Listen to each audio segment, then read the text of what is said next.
जय श्री बालाजी महाराज, जय श्री प्रेतराज सरकार, जय श्री भैरव बाबा। श्री बालाजी महाराज आपके सभी संकट दूर करें, आप सभी स्वस्थ रहें, निरोग रहें और सफल जीवन व्यतीत करें। मित्रों, आज मैं ऐसे टॉपिक पे बात कर रहा हूँ जो टॉपिक सभी का होता है कि मैं तो बहुत पूजा पाठ करता हूँ, मैं बहुत दान पुण्य करता हूँ, मैं तो अच्छे कर्म करता हूँ, फिर भी मेरे जीवन में परेशानियां क्यों हैं? क्यों मैं इतना रोग युक्त जीवन व्यतीत कर रहा हूँ, इतना कर्ज युक्त जीवन व्यतीत कर रहा हूँ और मैं परेशान रहता हूँ, क्यों रहता हूँ? तो मित्रों, आज मैं आपको इस तथ्य से अवगत कराना चाहता हूँ कि हम कहीं ना कहीं गलती कर रहे होते हैं, हमें नहीं पता होता है क्योंकि हमारे ऊपर गुरु नहीं होता है और हम उस मोहवश, उस प्रेमवश गलती करते रहते हैं और उसका परिणाम भुगतते रहते हैं। क्योंकि कभी भी जान लीजिए, परमात्मा ना तो आपके साथ कुछ गलत करता है और ना ही आपको वरदान देता है। केवल उनकी कृपा मिलती है जिससे आपके कामों में सफलता मिलती है। परमात्मा कभी किसी का बुरा नहीं करता। लोग कहते हैं ईश्वर ने मेरे साथ गलत किया, कुछ नहीं किया गलत, आपके कर्म ऐसे थे, आप भले ही अच्छे कर्म कर रहे हो लेकिन उसमें भी कहीं ना कहीं गलतियां हो रही हैं जिसकी वजह से आप ये कष्ट भोग रहे हो।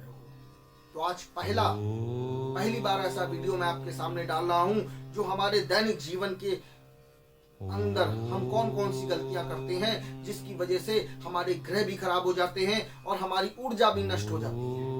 जो हम ऊर्जा, देखिए हर काम ऊर्जा से होता है। हम किसी से मिलते हैं तो भी ऊर्जा मिलती है, कुछ खाते हैं तो भी उससे ऊर्जा आती है, पूजा करते हैं तो भी ऊर्जा आती है। ऊर्जा दो तरह की होती है, एक पॉजिटिव, एक नेगेटिव। यदि हम ज्यादा पॉजिटिव ऊर्जा गेन करते हैं तो हम पॉजिटिव हो जाते हैं और नेगेटिव ऊर्जा गेन करते हैं तो नेगेटिव हो जाते हैं। अब ये कैसे जाना जाए कि पॉजिटिव है कि नेगेटिव है, इस तथ्य को बताने का भरपूर प्रयास करूंगा। मित्रों, सर्वप्रथम हम सबसे बड़ी गलती ये करते हैं, हम तीर्थ स्थान जाते हैं, दर्शन करते हैं और वहां पर क्या गलती करके आते हैं ये मैं आज आपको बताने वाला हूं। मित्रों, तीर्थ स्थान जाकर के हम वहां पर जाते हैं और वहां की मार्केट, बाजार में घूमते हैं और वहां के देवी देवताओं की मूर्तियां और फोटो ले जाते हैं अपने घर में और रख करके अपने घर की शोभा बढ़ाते हैं। मित्रों, सबसे बड़ी गलती वहीं पर हम करते हैं। क्यों? क्योंकि तीर्थ स्थान की एनर्जी हाई रेंज की होती है और हमारे घर के मूर्तियों की पूजन की एनर्जी लो रेंज की होती है। हम उस हाई रेंज को अपने घर में आके प्रवेश देते हैं और हमारे घर की लो एनर्जी से वो डिफेक्ट होती है और वो एनर्जी इतनी डिस्ट्रैक्ट हो जाती है कि हमारे कार्यों में बाधा ही बाधा आती है। तो मित्रों, कभी ऐसी गलती मत करें।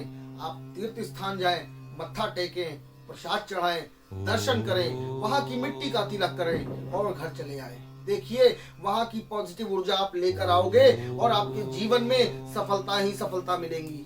लेकिन कभी भी वहां से मूर्ति, फोटो या कोई गंडा, इस तरह का कोई सामान मत लाएं, क्योंकि ये आपके जीवन में नकारात्मकता ही लाएंगी। या तो आप इतने सात्विक हो, पूजा पाठ करते हो कि उस एनर्जी जो आप लेकर आ रहे हो उसको ग्रहण करने की क्षमता हो। जैसे गुब्बारे में जितनी हवा होगी, जितना स्पेस होगा, उतना ही तो आप हवा भरोगे।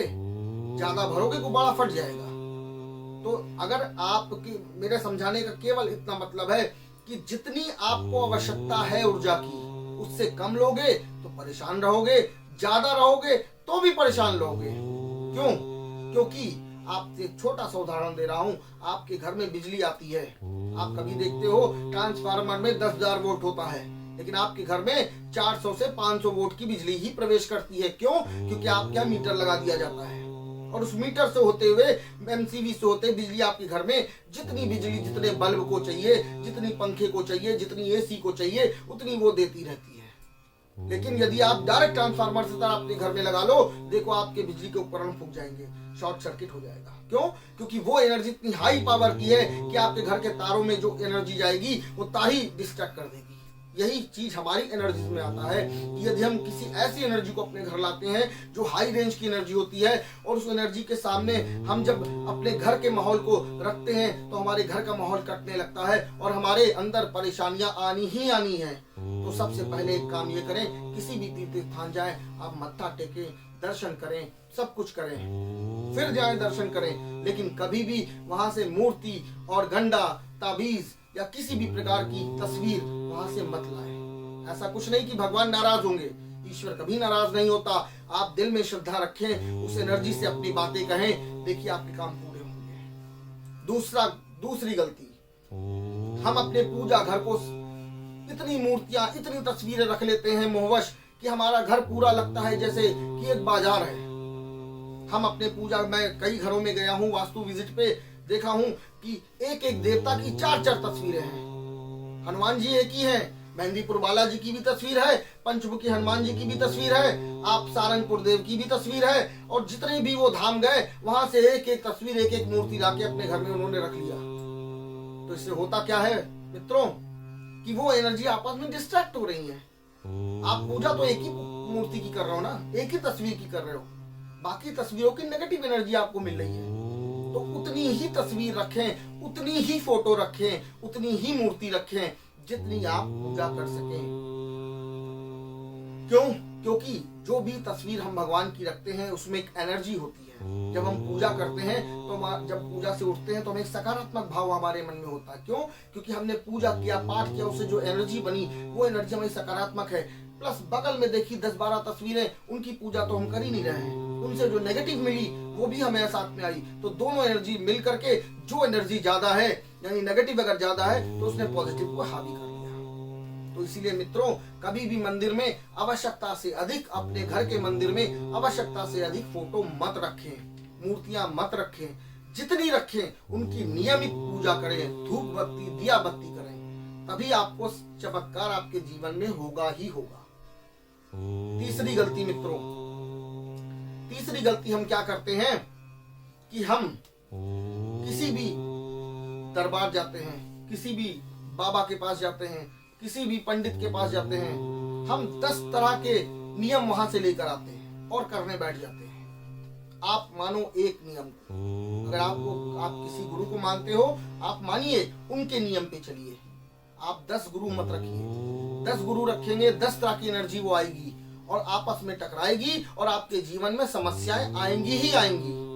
आपने कभी सोचा है, आपको अगर बुखार है तो आप 10 डॉक्टर के पास जाते हो दवाई लेने, आप इनसे भी दवाई ले आओ, उनसे भी दवाई ले आओ, उनसे भी दवाई ले आओ, और सब दवाई एक साथ खा लो, क्या होगा?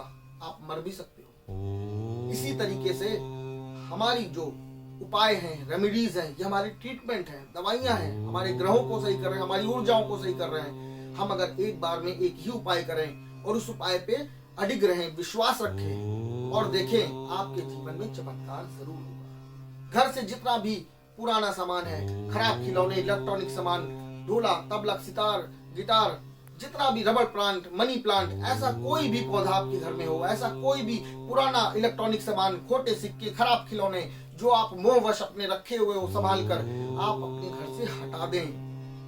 जब तक घर में ऐसे सामान रहेंगे, आपके घर में दरिद्रता, बीमारी और परेशानी आएगी, लक्ष्मी आपकी लॉक रहेगी। आप अपने घर में केवल वही सामान रखें जिनका आप उपयोग कर रहे हैं। बहुत लोग को देखा है, मैं घर में गया, पुराने गैस सिलेंडर जंग खाए रखे हुए हैं, उनका यूज ईटे, खाने की भट्टियां रखी हुई हैं, पुरानी रखी हुई हैं, पुराने मोबाइल जो बंद पड़े हैं रखे हुए हैं, पुरानी घड़ियां बंद पड़ी हैं, शौक है नई नई घड़ियां पहनने का, पुरानी घड़ियां देख नहीं रहे हैं, सल निकले पड़े, बंद पड़े हैं। मैंने उनसे कहा, ये मेरे पिताजी ने दी, ये मेरे सासू माँ ने दी, ये मेरे इन्होंने दी, मैं उसके मोहवश रखा हूँ। अरे भैया, मोहवश रखोगे तो वही मोह में पड़े रहोगे, आगे तरक्की भी नहीं कर पाओगे। ऐसे सामान घर से तुरंत निकाल दें। जितना अपने घर को आप हल्का रखोगे, घर का वास्तु उतना अच्छा होगा, और जब घर का वास्तु अच्छा होगा तो सकारात्मक तरंगे दौड़ेंगी, और सकारात्मक तरंगों से आप अपने कार्यों में सफलता जरूर पाओगे।